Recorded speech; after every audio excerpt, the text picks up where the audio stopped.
Sumit academy हम लोग ratio का पूरा कॉन्सेप्ट देख लिए थे प्रीवियस वीडियो में। अगर नहीं देखे तो पहले आप लोग प्रीवियस वीडियो में जाके देख लें। तो आज हम लोग समानुपात देखने वाले हैं। समानुपात, तो समानुपात का पूरा कॉन्सेप्ट क्लियर होगा।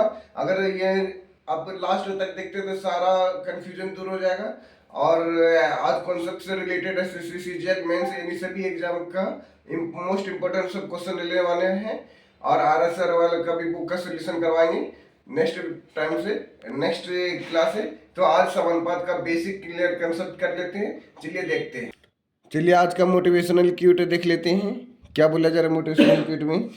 सफ़र में मुश्किलें आए तो ज़रूरत और बढ़ती है।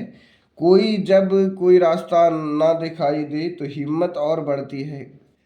कोई जब रास्ता रोके तो हिम्मत और बढ़ती है। जब कोई रास्ता रोकता है तो हिम्मत और बढ़ती है। अगर बिकने पे आ जाओ तो घट जाते हैं दाम अक्सर।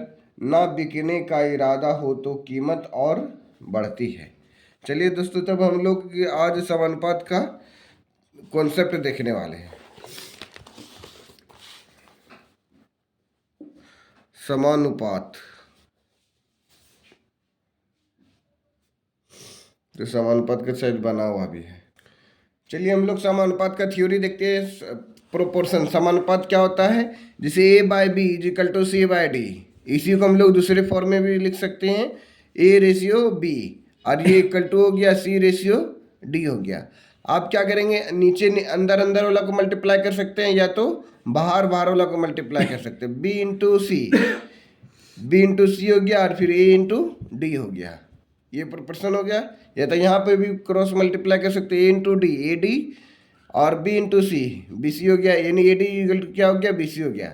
फर्स्ट प्रोपोर्शन क्या होगा, मान लेते ए का वैल्यू निकाला तो क्या होगा, बी को सी से मल्टीप्लाई कर देंगे, डिवाइडेड बाय डी कर देंगे।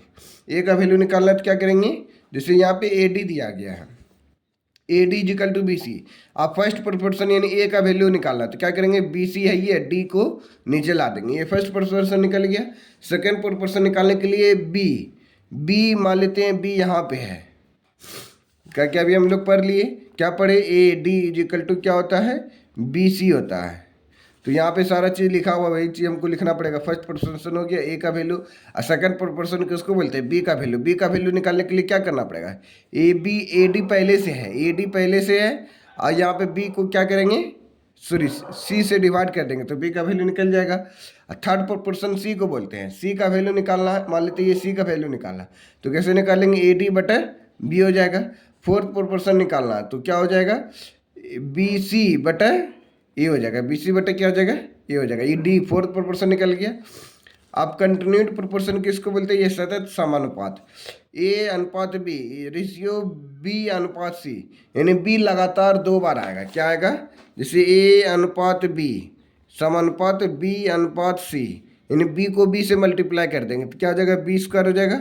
फिर बाहर बाहर को मल्टीप्लाई करेंगे, ए इंटू सी हो गया, ए सी, तो B square equal to A C. B का वैल्यू निकालना पड़ेगा तो रूट अंडर ए सी हो जाएगा।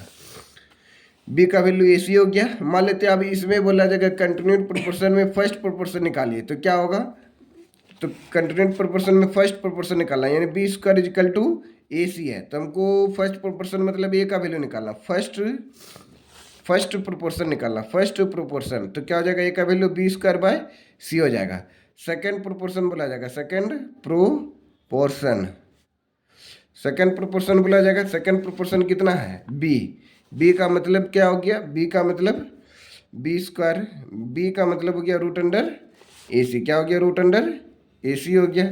फिर थर्ड प्रोपोर्शन का मतलब क्या हो जाएगा, थर्ड प्रोपोर्शन मतलब सी का वैल्यू निकालना, तो सी का वैल्यू कैसे निकालेंगे, सी का वैल्यू देखिए यहाँ B square equal to A सी है, तो सी का value B square by A हो जाएगा। सी का वैल्यू क्या हो जाएगा, बी स्क्वायर बाय ए हो जाएगा, बी स्क्वायर बाय ए हो गया। ये सी का वैल्यू क्या, C equal to B square by A हो गया।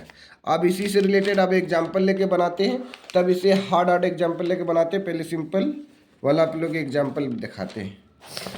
जैसे यहाँ पे दिया गया है, सिंपल ही दिया गया तो, लेकिन क्लियर रूप से समझ में भी आ जाएगा। जैसे बोला जरा 1:2:3 का फर्स्ट प्रोपोर्शन निकालिए, तो क्या करना है, 1:2:3 अनुपात का फर्स्ट प्रोपोर्शन निकालना है। तो इस तरीका से हम लोग लिख सकते हैं। क्वेश्चन में बोला जा रहा है 1:2:3:1:1:2 और इसका फर्स्ट प्रोपोर्शन बोला जा रहा है। तो फर्स्ट प्रोपोर्शन मालूम ही नहीं है, तो फर्स्ट प्रोपोर्शन किसको बोलते हैं? ए को बोलते हैं। फर्स्ट प्रोपोर्शन मतलब ए। 1:1 प्रोपोर्शन 2:3। अभी दोनों को गुना करेंगे, 2 गुना 1 तो 2 हो जाएगा, 3 गुना 1 क्या हो गया? 3a। 3a इक्वल टू 2, तो ए का वैल्यू कितना हो जाएगा? 2/3 हो जाएगा। ये फर्स्ट प्रोपोर्शन हो गया। फर्स्ट प्रोपोर्शन क्या हो गया? ए इक्वल टू 2/3। सेकंड प्रोपोर्शन निकालना है, तो उसी तरह से यानी बी का मान निकालना है। इस बार क्या करना है? सेकंड प्रोपोर्शन मतलब बी का मान। ये पहला दूसरा नंबर क्वेश्चन हो गया है, यानी 1:, यहाँ पे सेकंड प्रोपोर्शन बोल दिया, यानी बी का मान निकालना है। समानुपात सी का वैल्यू कितना हो गया? 2 और डी का वैल्यू कितना हो गया? 3। तो 1:b समानुपात 2:3। तो सेकंड वैल्यू b/2, तो 2b = 3:1, तो 3 हो गया। फिर b का वैल्यू निकालना, क्या हो जाएगा? 3/2 हो जाएगा। b का वैल्यू क्या हो गया? 3/2 हो गया।